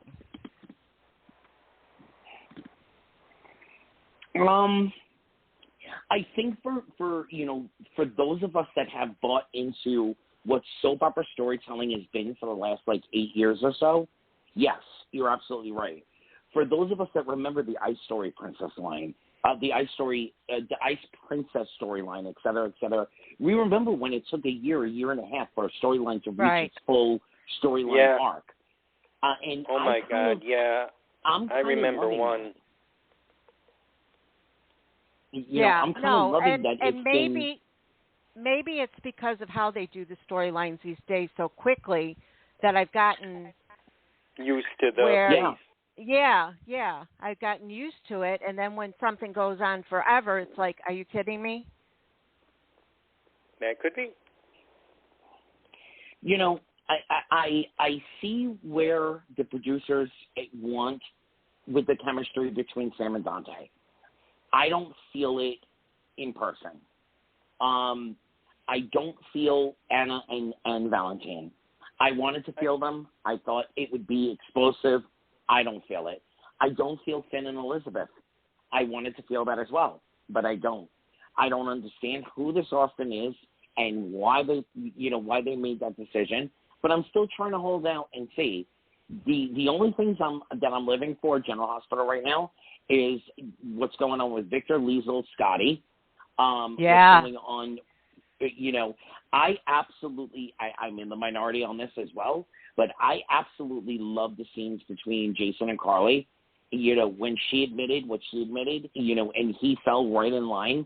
I mean, that's so apropos their relationship. Anybody else who's complaining about it, what did you expect?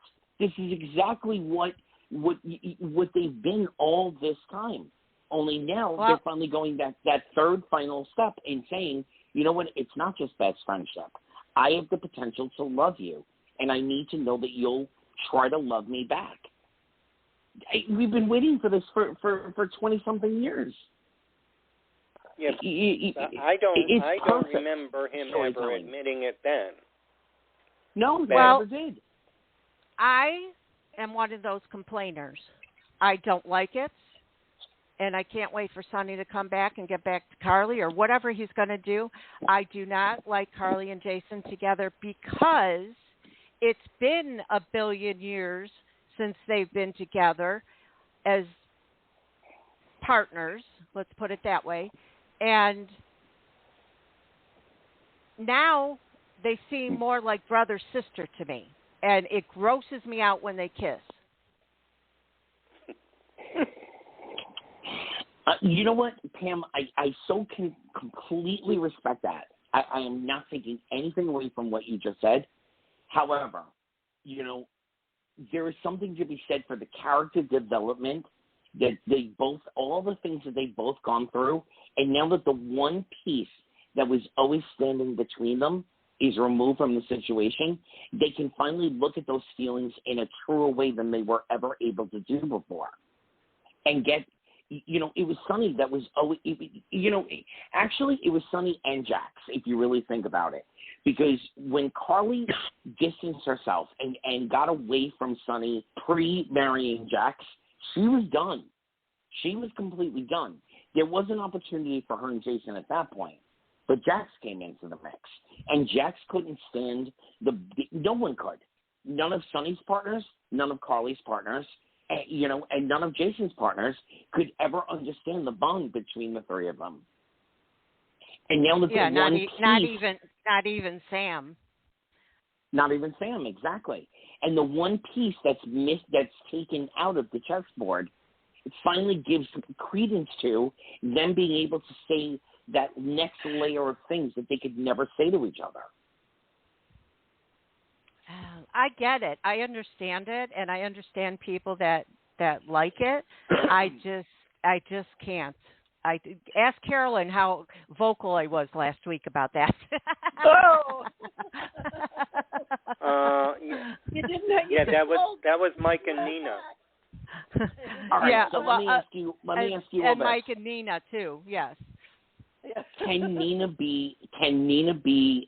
I don't want to say absolved or redeemed, but is there a path forward for Nina from this point in your eyes? I don't see one. I really don't. I don't see one because if you think about it, she is in trouble not just from Carly, but for everybody. Many others that are part of that family. Yeah. Okay, so let me throw this into your mix. Sonny is still going to feel for Nina what Mike felt for Nina. Yeah, Sonny is going to be the one that makes it okay for her, ultimately. Well, maybe in the long run, but I don't think so in the beginning. No, and that's great storytelling. Exactly. No, he's going to be furious with her at first, but when he sees the devastation of Nina as the final blow of everything, he's going to have a heart for her, and he's going to be the one that champions her, and by extension, so is Jax, and that's going to forge an unlikely bond between Sonny and Jax.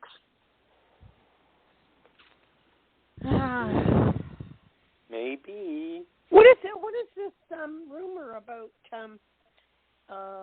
Maura West? Okay. Right now, Maura it's a West rumor is that not I know of. leaving permanently. Oh, really? Maura West is taking Maura West is taking a 5-week shooting vacation. She will be back. Okay.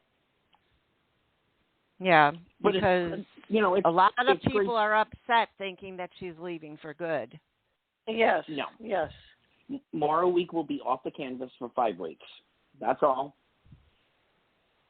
Okay. And I do have a little tidbit for you that I got on my one of my Zooms when I was on the Zoom with Chad and Courtney, and he did say that they're going to do something with Michael in another direction. They're going to do something with Michael and what? Take him in another direction. But he couldn't specify for everybody. Well, I would imagine that would have to do with Sonny, Nina, that whole storyline. Yeah. I can say that. All right, we've got about 8.5 minutes left, so let's jump over to Los Angeles and the Bulls and the very, very beautiful. Yep, will we be able to do this next week, too? Okay. First and foremost, go ahead. Carolyn? Hello. What?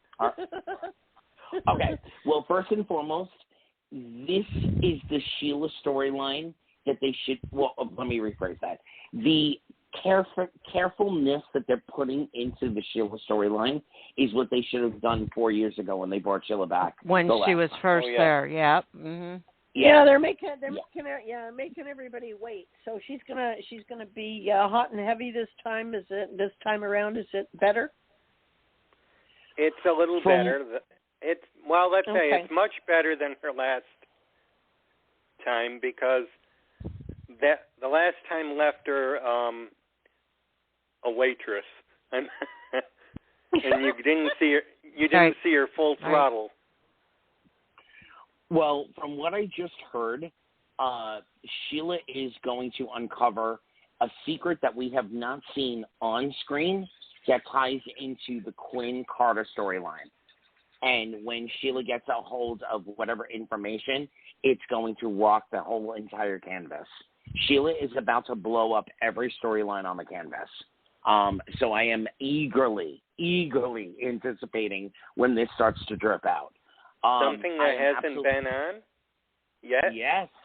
Something that we have not seen on screen. Sheila's going to come back with information we've never seen before and blow the whole entire canvas out of the water. And I have a theory, and if you watch the interaction with Finn, Sheila, and Steffi last week, there's a clue in there. If you go back and watch it, there's a clue as to what Sheila's going to come back with. Well, I thought it'd be Jack, but everybody knows about Jack. Well, but they don't. But they don't know. I don't know that he knew who Sheila was and what she was about and all of that stuff, and that he's the father. Or wait, does he know that he's the father? Yeah. I'm going to tease this so that when we come back to this in 2 weeks or 4 weeks, I'm just going to tease this. We've hinted on this show that we don't like the fact that Sheila has other offspring out there that just, for all intents and purposes, don't exist.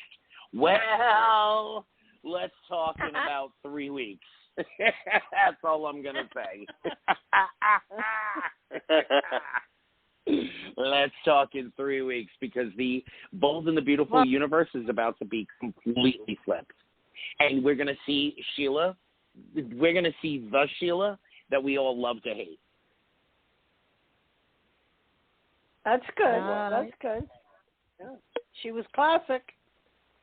We need her back. Having said all that, I hate to say this, but they really, really, really, really, really need to start rethinking Brooke. I'm oh, God. The only thing Brooke and Ridge are doing right now is just going after Eric about Quinn. That's all I've seen for, months?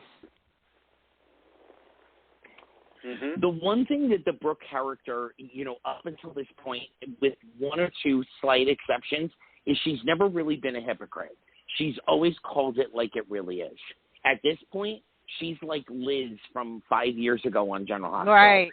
Pointing out, yes, she's they've turned her into the moral compass of the Bold and Beautiful landscape, and she's never been that.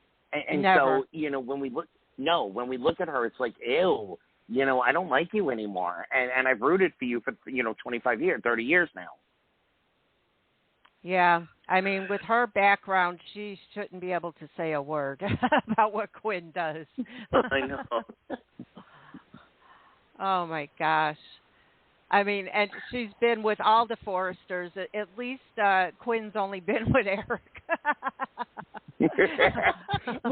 With a minor flirtation with Riz, so let's not forget they did kiss. Right. They never got any more than that, but they did kiss. Right. But Brooke has been with all those men, and the only one she didn't have a child with was Thorne. What's his Thorne? Yeah, Thorne. And oh my God, the son. What's his Thomas? Yeah, Thomas. Yeah, let's not forget the magic berries. Oh God! My God. Those berries. That was horrible. Horrific. That was a horrible storyline. Oh my gosh. Oh, I'm so glad that thing didn't last forever. Well, we are rolling up on our 2 hours. I want to just say, oh my God, Cady, thank you for your honesty, your vulnerability, and for coming on to Take Two Radio. I know it was a dream of Pam's. It was most definitely a dream of mine. Yeah, but you got to meet her in person, so this is my way of having a dream. I mean, there's just certain actors and actresses. Don't get me wrong. I enjoy every single one that we have and had the pleasure of speaking with. And it's just, like you said, Cady's daytime royalty. And thank you. It's been such a pleasure. I'll be thinking about this all night. Let's throw a quick little nod to Candace, who had to leave us early because she's putting the finishing touches on the new season of Forever and a Day, which should be dropping any moment. Can't wait for that. And we will be back next week, aren't we, Pam? Back next week with another great show? Absolutely. Yep. And thank you, everybody, for joining me tonight. I'm so glad you were able to make it, Anthony. We all had great questions, and I know Cady appreciated those, and hopefully they were no questions she's had before. That's what we strive to do, is to come up with something different, because we know they all go through a lot of interviews. So thanks, and we look forward to hopefully having John Lindstrom back on again. Absolutely. Sounds See good. you guys next week. Good. Big hugs. All right. Good night, everybody. Radio family, thank you for all the condolences. I really appreciate them. Good night. You're welcome. You're Good night. welcome. You're welcome. Night.